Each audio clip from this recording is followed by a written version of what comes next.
Hello friends, Ashish here from Guiding Tech. And recently you might have noticed a change in trend.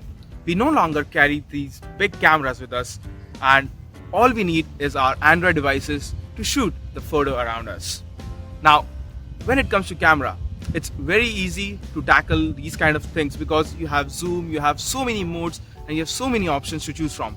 However, when taking photos from the Android devices using the camera, there are some tips that you should keep in mind to take those amazing shots. So in this video, I'm going to talk about top 10 tips that you should keep in mind while taking photos from your Android devices. So what are we waiting for? Let's get started and have a look.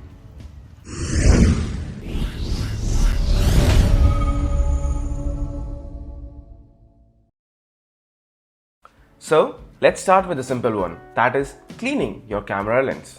I'm sure you'll agree that majority of us have the habit of keeping the phone with the screen facing up, be it office, home or a coffee shop. This means that it's the back of your phone along with a camera that is resting on the surface. These surfaces usually are not that clean and added to the fact that most of the phones these days have a camera hump, which might add to the possibility of dirt sticking to the lens surface. While we clean the front glass occasionally, we never care about cleaning the camera lens, and that's what can cause blurry photos and dark images.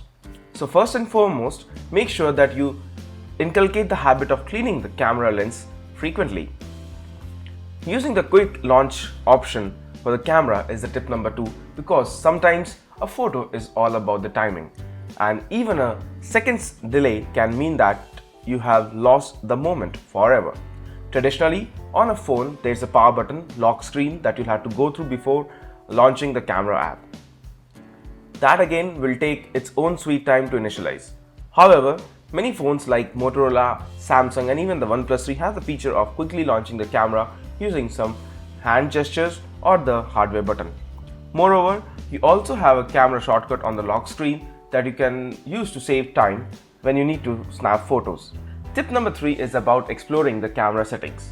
While some take the time to explore the camera settings to know the camera better, most users don't even care about them. They can see the subject after launching the camera and all they know is to just press the shutter button to take the photo.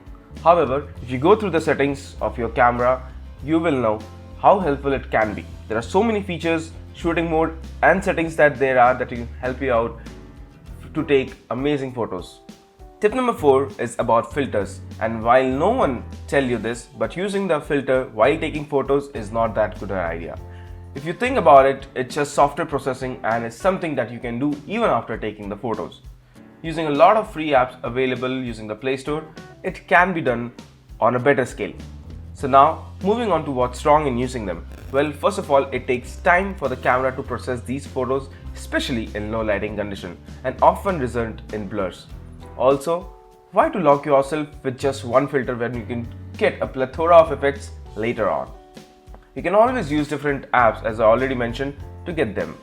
Tip number 5 would be to stop using digital zoom unless and until you have a phone like Asus Zenfone Zoom that has optical zooming feature.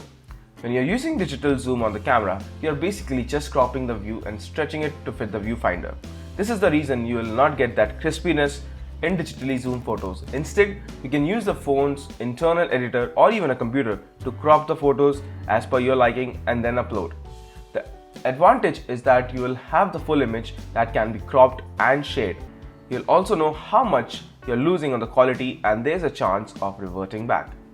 At number 6, we have the rule of third, and it's one of the thumb rule you should always follow. It's basically dividing your screen into 9 equal grids and placing the objects the interaction of any two lines, sometimes called a power point or a crash point, to compose a beautiful looking photos. While most of the stock cameras have the option to turn on the grid lines in the settings, some lack this feature. However, using a third-party camera app like the Camera 360, you can get grid lines on your Android device. Tip number 7 is for selfie lovers. Now don't bother using the on-screen shutter buttons to take selfies. It's not at all convenient. Instead, you should use the volume rocker buttons to snap photos while looking at the front-facing camera. If your phone has a fingerprint sensor at the back, you can use the settings if tapping it on can snap photos. If your hand is stretched out to its maximum extent and none of these options looks feasible, Just plug in your earphones to the audio jack and then use the volume buttons on the earphone to snap the photos.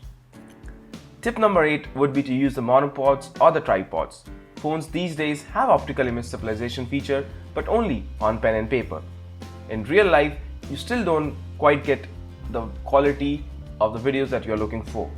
I have seen people complaining about blurred snaps, especially in the low light. The only thing that can help you out here is a monopod or a tripod. These pods cost much less these days, especially the one designed for smartphone cameras. Tip number 9 is for HDR. After taking photos in the bright light, if your object or if the background is always black, point and shoot, it perhaps means that you have not yet explored the concept of the HDR mode. HDR mode is suited for conditions where you have to take photos at different exposure level to capture everything on the screen and then combine them. We have already done a video on the HDR mode that you can have a look at to understand it better. If your camera lacks HDR mode, it's better to install a third-party app that brings in the feature to your device. Some cameras even have the feature of auto HDR mode, which is a good thing and should be turned on if you don't want to miss out on the valuable moments. For number 10, last but not the least, using the flash while taking photos is what you should stop. Even though the tech behind these flashes have evolved a lot over the time, they don't work most of the time that good. From what I believe, you can use low light photo mode in your camera and get better pictures than using the flash.